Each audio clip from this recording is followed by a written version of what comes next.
ಆಗ್ತಾ ಇಲ್ಲ. ಇಂಥವುಗಳನ್ನ ಹುಡುಕಿ ಇವತ್ತು ಅಭಿಯಾನದ ಮಾದರಿಯಲ್ಲಿ ದುರಸ್ತು ಮಾಡತಕ್ಕಂತಹದನ್ನ ಇಲಾಖೆ ಕೈಗೆತ್ತಿಕೊಂಡಿದೆ. ಇದಕ್ಕೆ ಮೊದಲು ಏಕ ವ್ಯಕ್ತಿ ಕೋರಿಕೆ ಅಂದ್ರೆ ಅವ್ರು ಬಂದು ಪ್ರತಿಯೊಬ್ಬರು ಅರ್ಜಿ ಕೊಡಬೇಕು, ಅರ್ಜಿ ಕೊಟ್ಟವರಿಗೆ ಮಾತ್ರ ಪೋಡಿ ಮಾಡಿಕೊಡ್ತಕ್ಕಂತ ವ್ಯವಸ್ಥೆ ಇತ್ತು. ಇದರಿಂದ ಯಾರು ಶಕ್ತರಿದ್ದಾರೆ, ಯಾರು ಗುರುತು ಇದೆ ಅಂತವರು ಮಾತ್ರ ಪ್ರಯೋಜನ ಪಡ್ಕೊಳ್ತಾ ಇದ್ರು. ಅದನ್ನ ಮಾಡಿಸ್ಬೇಕಾದ್ರೆ ಬಹಳ ಕಷ್ಟ ಸಾಧ್ಯ ಆಗಿತ್ತು. ಅದರಿಂದ ಹೊರಗಡೆ ಬಂದು ಇವತ್ತು ನಾವೇ ರೈತರ ಮನೆ ಬಾಗಿಲಿಗೆ ಹೋಗಿ ಪೋಡಿ ಮಾಡಿಕೊಡ್ತಕ್ಕಂಥದ್ದನ್ನ ಆರಂಭ ಮಾಡಿದ್ದೇವೆ. ಹಿಂದೆ ನಾನು 3 ವರ್ಷದ ದಾಖಲೆ ತೆಗೆದು ನೋಡಿದಾಗ 3 ವರ್ಷದಲ್ಲಿ ಬರೀ 5800 ಪ್ರಕರಣದಲ್ಲಿ ಮಾತ್ರ ದುರಸ್ತಾಗಿತ್ತು. ಈ ಅಭಿಯಾನ ಆರಂಭ ಮಾಡಿ ಕಳೆದ 7-8 ತಿಂಗಳಲ್ಲಿ ನಾವು 82,000 ಜಮೀನುಗಳನ್ನ ಅಳತೆ ಮಾಡಿದ್ದೇವೆ ರೈತರಿಗೆ ಮಂಜೂರಾದಂತ.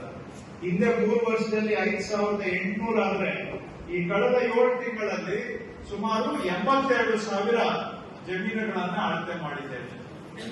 ಸೊ ಇದರಿಂದ ಅವರು ಬಂದು ನಮ್ಮ ಕಚೇರಿಗೆ ಅಲಿಯೋದ್ರ ಬದಲಿಗೆ ನಮ್ಮ ಇಲಾಖೆ ಅಧಿಕಾರಿಗಳೇ ಜನಗಳ ಮನೆ ಬಾಗಿಲಿಗೆ ಹೋಗಿ ಕೆಲಸ ಮಾಡುವಂತ ಇದರಿಂದ ಅವರಿಗೆ ಜನಗಳಿಗೆ ಒಂದು ನೆಮ್ಮದಿ ಸಿಗಬೇಕು ಅಂತಕ್ಕಂಥದ್ದು. ಯಾಕಂದ್ರೆ ಅವ್ರಿಗೆ ದುರಸ್ತಿ ಆಗದೆ ಹೋದ್ರೆ ಅವರು ಒಂಥರ ಅಧಿಕನೇ ಇರಬೇಕು. ಅದು ಮಕ್ಕಳಿಗೂ ಆಗೋದಿಲ್ಲ, ಲೋನ್ ತಗೊಳಕ್ ಆಗೋದಿಲ್ಲ, ಭಾಗ ಮಾಡಕ್ ಆಗೋದಿಲ್ಲ, ಮಾರಾಟ ಮಾಡಕ್ ಆಗೋದಿಲ್ಲ, ಹೆಸರಿಗೆ ಉಳಿಮೆ ಮಾಡಬಹುದು, ಬಿಟ್ರೆ ಬೇರೆ ಯಾವ ಹಕ್ಕನ್ನು ಕೂಡ ಅವರಿಗೆ ಇರ್ತಾ ಇರಲಿಲ್ಲ.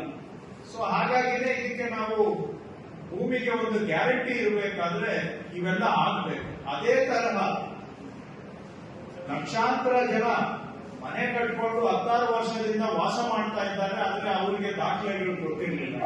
ಈಗ ಕಂದಾಯ ಗ್ರಾಮ ಉಪಗ್ರಾಮ ಮಾಡುವುದರಿಂದ ಕಳೆದ 2 ವರ್ಷದಲ್ಲಿ ಈಗಾಗಲೇ ಸುಮಾರು 1,10,11,000 ಹಕ್ಕುಪತ್ರಗಳನ್ನು ಕೊಟ್ಟಿದ್ದೇವೆ. ಈಗ ಮುಂದೆ ನಿಮ್ಮ ಜಿಲ್ಲೆಯಲ್ಲಿ ಈಗಾಗಲೇ ಸುಮಾರು 300 ಗ್ರಾಮಗಳನ್ನ ಇನ್ನೂ ಅಂತದ್ದು ಎಲಿಜಿಬಲ್ ಹಾಗೂ 300 ಉಪಗ್ರಾಮಗಳನ್ನ ಎಲಿಜಿಬಲ್ ಅಂತ ತಾವೆಲ್ಲ ಸೇರಿ ಗುರುತಿಸಿದ್ದೀರ.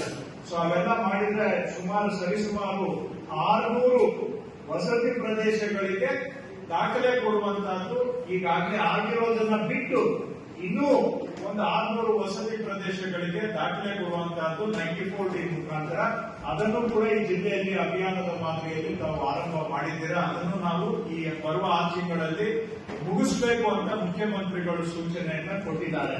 ಅವರಿಗೆಲ್ಲ ಹಕ್ಕು ಪತ್ರ ಕೊಟ್ರೆ ಅವರ